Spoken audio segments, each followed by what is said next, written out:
Have you ever found yourself doubting your abilities, feeling inadequate, or being overly critical of yourself? If so, you're not alone. Many of us experience moments of self-doubt and negative self-talk, which can impact our self-esteem and our well-being. Today we'll explore the topic of negative self-appraisal, what it is, why it happens, and how we can overcome it to cultivate a more positive and compassionate relationship with ourselves. First, we will define what negative self-appraisal means, explore the underlying causes, and examine strategies for avoiding negative self-appraisal. Let's start by defining what we mean by negative self-appraisal. Negative self-appraisal involves forming unfavourable opinions about ourselves. This often leads to feelings of worthlessness, inadequacy, or self-criticism.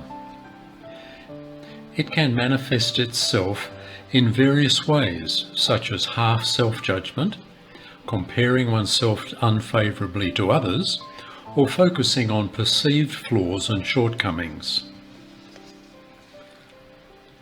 Next, let's explore some of the common factors that contribute to negative self-appraisal. These may include early childhood experiences, traumatic events, social comparison, perfectionism, rejection or failure, internalized stereotypes, mental health issues, and lack of support. By understanding the root causes, we can better address and overcome negative self-beliefs. Early childhood experiences. Negative self-belief can develop in childhood due to experiences such as criticism, neglect, abuse, or a lack of validation from caregivers or authority figures. Traumatic events. Traumatic events such as accidents, loss of loved ones, physical or emotional abuse can lead to feelings of worthlessness, guilt, or shame, contributing to negative self-appraisal. Social comparison. Constantly comparing oneself to others and feeling inadequate or inferior can result in negative self-evaluation. This can be exacerbated by the prevalence of social media, where people often present idealized versions of their lives. Perfectionism.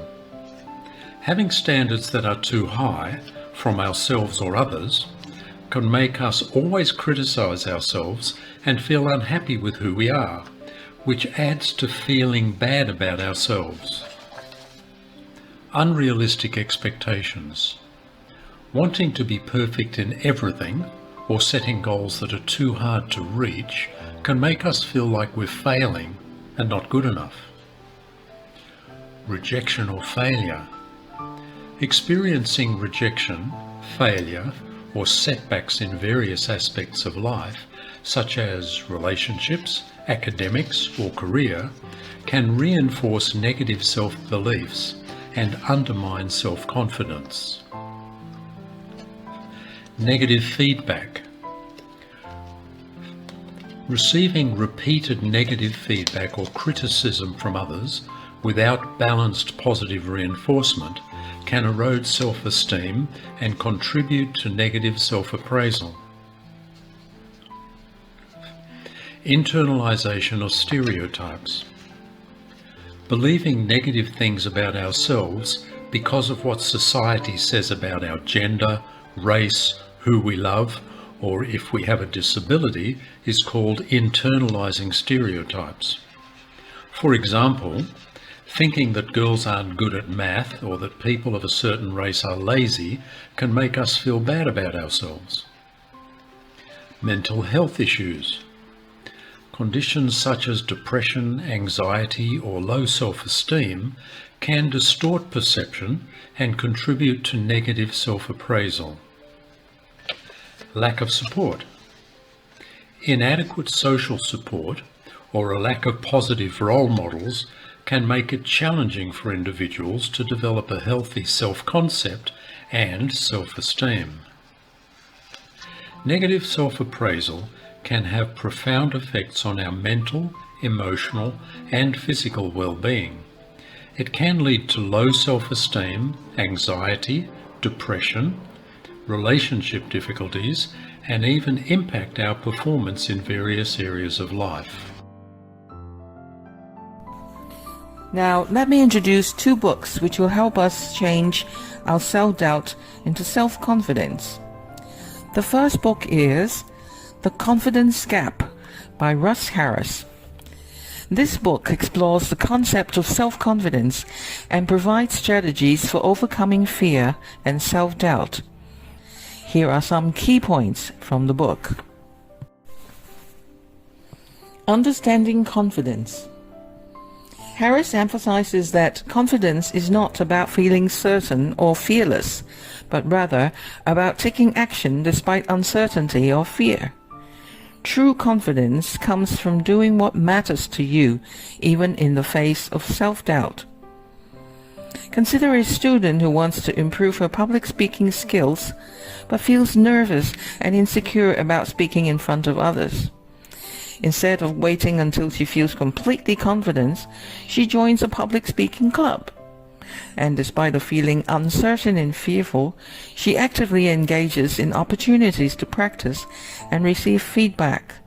In this way, she demonstrates true confidence by taking action despite her initial hesitations and fear. The role of thoughts. Harris discusses how our thoughts influence our confidence level. He introduces the concept of cognitive fusion, which refers to being stuck in unhelpful thoughts and beliefs. By learning to detach from these thoughts and see them for what they are, just thoughts, we can develop greater confidence. Mindfulness and acceptance. The book emphasizes the importance of mindfulness and acceptance in building confidence. Harris introduces mindfulness techniques to help individuals to become more aware of their thoughts and feelings without getting caught up in them. For example, before a meeting, some people will take a few minutes to sit quietly and focus on their breath, bringing their attention to the present moment. As they observe their thoughts and feelings without judgment, they begin to notice the physical sensation of anxiety in their body, such as a racing heart or tense muscles. And instead of trying to suppress or avoid these sensations, they acknowledge them with curiosity and acceptance, recognizing that it is natural to feel nervous in challenging situations.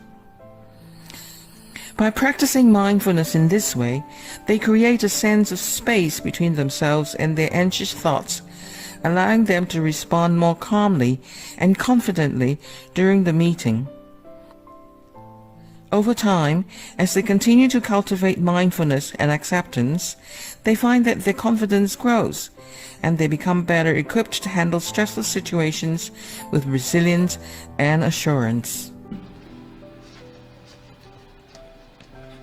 The second book that will help us overcome self-doubt and develop strength is The Gifts of Imperfection by Brené Brown.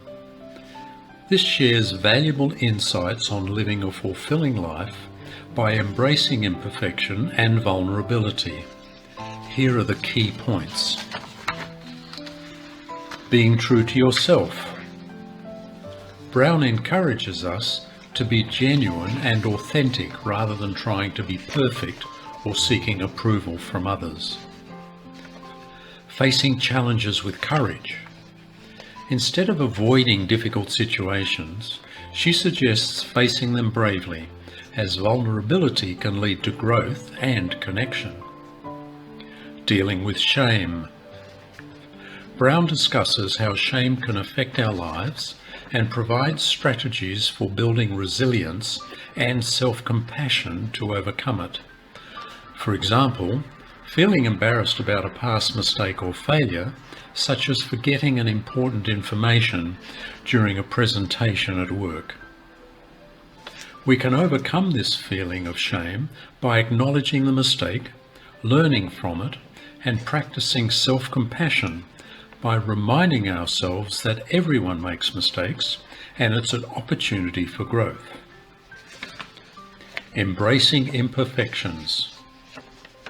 Rather than striving for perfection, she advises us to accept our flaws and vulnerabilities as part of being human.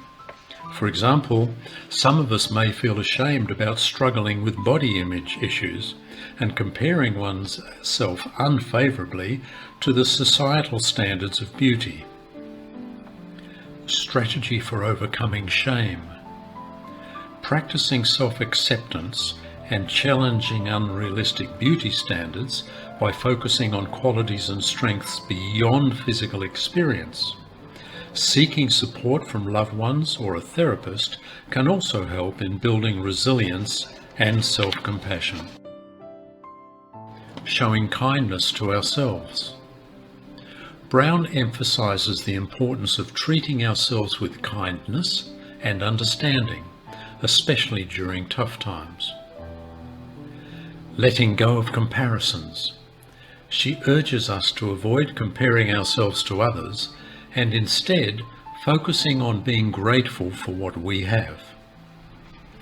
Setting boundaries and taking care of ourselves. Brown highlights the significance of setting boundaries and prioritising self-care to maintain healthy relationships and well-being. For example, imagine you have a friend who often calls you late at night to vent about their problems, causing you stress and disrupting your sleep. To maintain your well-being, you decide to set a boundary by kindly explaining that you need to rest at night, but offer to talk during the day instead. By prioritising your need for sleep and setting this boundary, you're taking care of yourself and maintaining a healthier relationship with your friend. Overall, the book teaches us that embracing our imperfections, being vulnerable, and staying true to ourselves can lead to a more fulfilling and authentic life.